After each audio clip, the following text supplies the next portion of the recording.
Hey guys, my name is Dantes Lindsay. I'm going to introduce myself as the lead trainer of the upcoming platform, Stockcraft.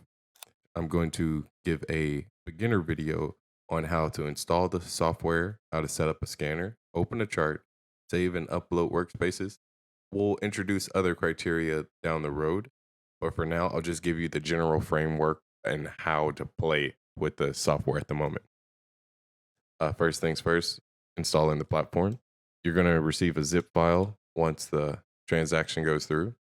When you unlock that zip file, it's going to turn the icon from that zip file blue. You do that, it launches the platform, and it looks like this screen comes up designating you to put your Stockcraft file wherever you really want. Choose that place, you press next, and it's going to ask you what kind of basic data do you want applied into Stockcraft, like in the beginning. For now, we just need the bare minimum. So we press main application and then press next. Next, do you want to create a desktop shortcut? That's always nice. So then press next and then install. After you finish installing, press finish.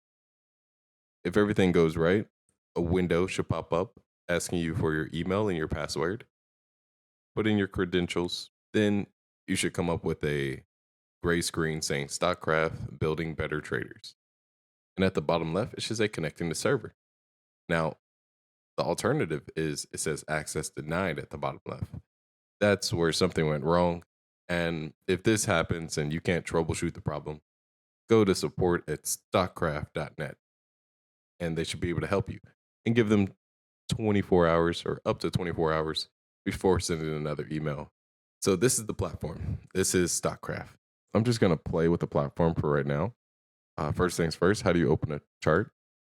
Go to the file, press new chart. It brings up the last chart that's like the default chart. Next way to open a chart, down here in the bottom on the watch list, put in the ticker that you want to see.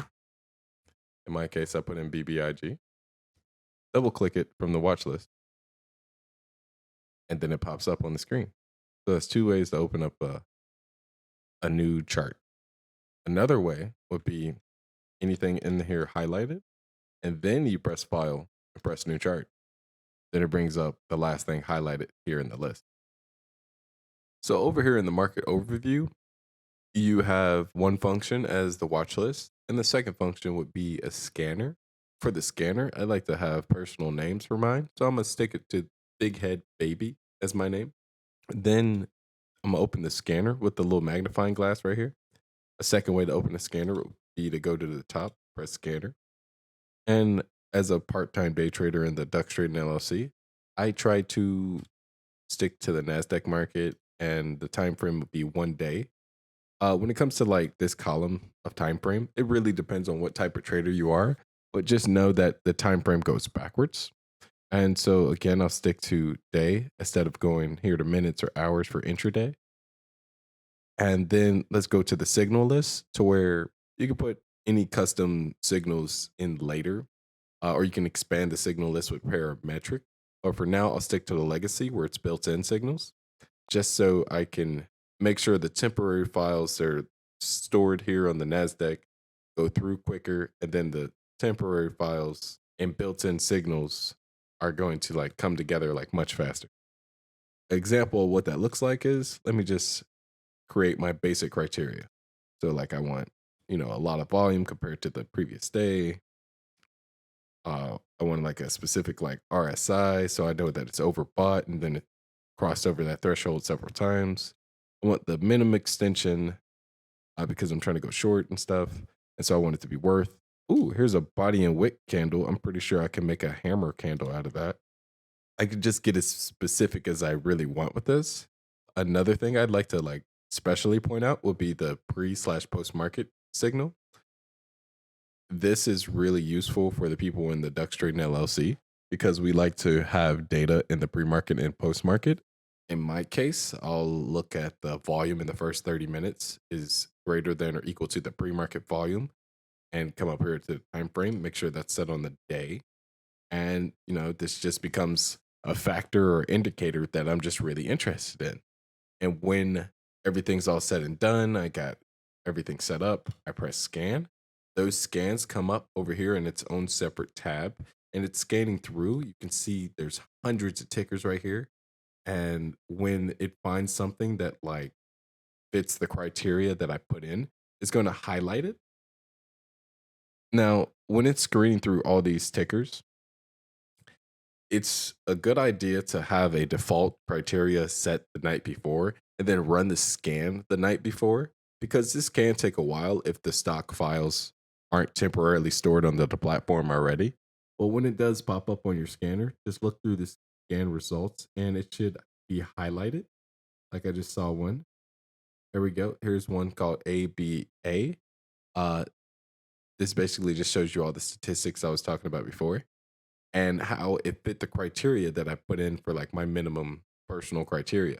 And now I don't know what techniques you'll have, but you can fully use this sophisticated platform to get as creative as you want and as detailed as you want and bring anything that fits your minimum criteria here. And then you can start tracking. And so anything else, I just confused you a little bit more. So let's get back into the charting functions. And I'll go back into how we can play with this a little bit more. So I kind of skipped over a few things before. One of the things I skipped over earlier were the big tabs. And so up here you have gainer and loser.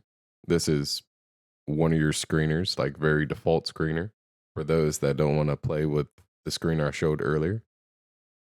You can press this little T symbol in each one of the tabs up here.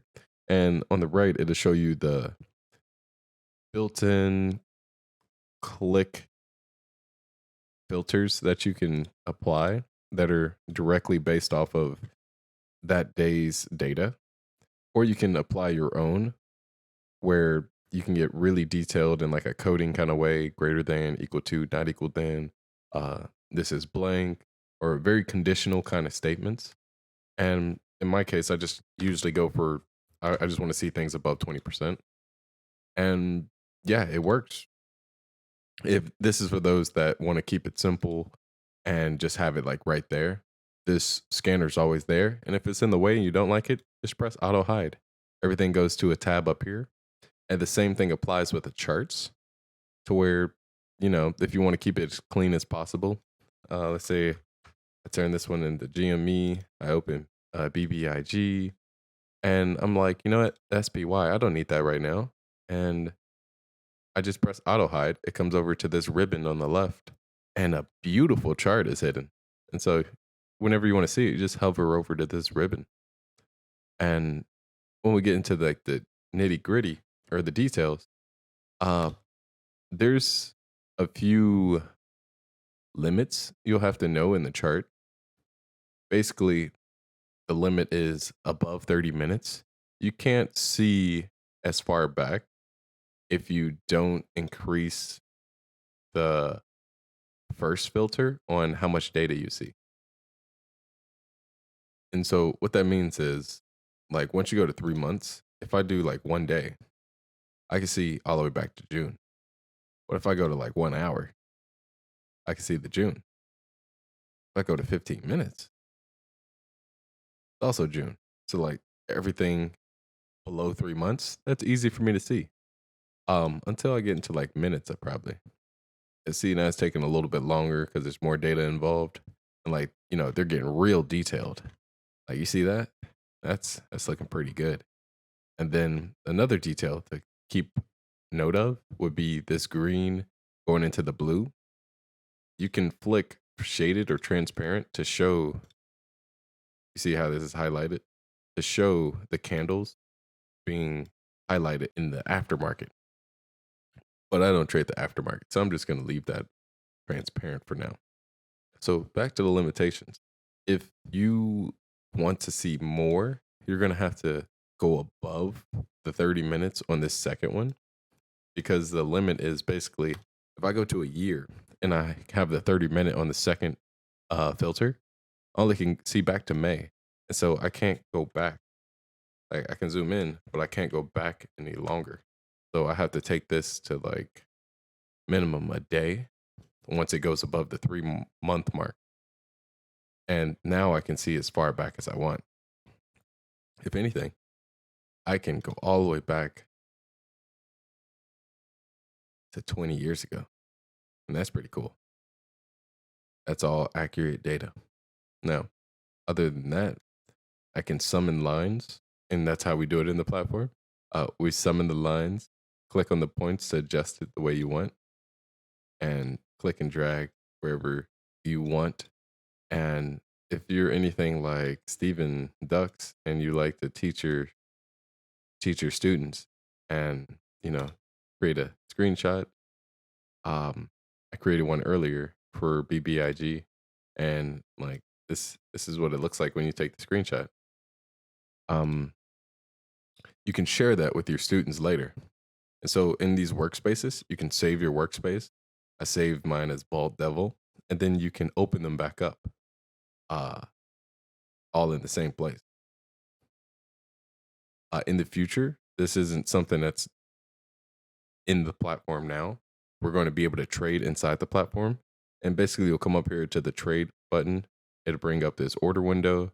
And depending on what broker you have connected to the platform, as well as which one your like data provider you're signed in with, you'll be able to just put in the symbol. You can paper trade inside the platform, and then it goes down into what we call the trade view, which will tell you your position, summary, open orders, and then once everything goes through at the end of the day, it should tell you your portfolio. Other than that, there's something I want to take note of. Down here, you see SPY and this symbol info down here. It's set for SPY, but the chart we have up now is BBIG. And now, what I want you to pay attention to is it's green right here in the symbol link. Now, if I go to SPY, I see it's green in its symbol link. If I change this to whatever color that is, I think khaki, then I change the BBIG chart to green to match the symbol info at the bottom left. Then it changes to BBIG because they're linked by the color now. Other than that, let's say I want to bring back my gainers / losers. So I got my scanner here. I got my watch list. I already have my chart open. Got my symbol info, my portfolio, my data provider, Polygon, and TradeStation. And then the results also show up in the market overview. Yeah, that should cover the basics for now. In the future, there's going to be all kinds of functions that we're going to add. And there's a few indicators that you may want to create or scan for, and that may be featured in the next update. But any feedback is appreciated. So don't hesitate to send some feedback. That's enough for now. I'll see you next time.